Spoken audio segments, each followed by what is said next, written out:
હાલમાં જ જે ગુજરાતમાં એસઆઈઆર લાગુ થયું છે અને એની પ્રક્રિયા મતદાર નોંધણીની ચાલુ થઈ ગઈ છે, તો હજી બધા લોકોમાં અવઢવ છે અને જે પ્રકારે સરકારે કામગીરી કરવી પડે, બીએલઓને જવાબદારી સોંપવામાં આવી છે, પણ બીએલઓએ કોઈ પણ જગ્યાએ મતદારના ઘરે જઈને એને કશું સમજાવતા નથી. ઘણી જગ્યાએ તો બીએલઓએ છોકરાઓ ને 100 રૂપિયા આપીને ફોર્મ વેચવાનું કામ ચાલી રહ્યું છે. એટલે જે પ્રકારે મતદાર નોંધણી થવી જોઈએ અને સાચી નોંધણી થવી જોઈએ એ પ્રકારની થઈ રહી નથી.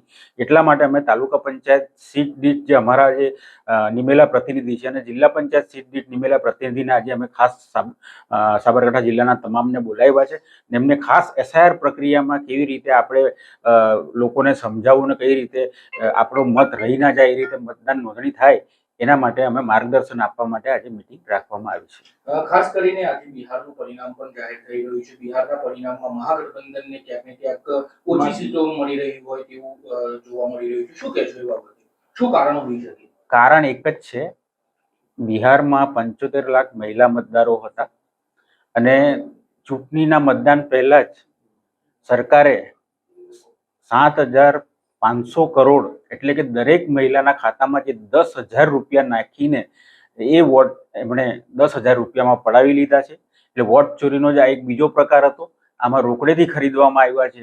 એ જ આ રૂઝાનમાં દેખાઈ રહ્યું છે.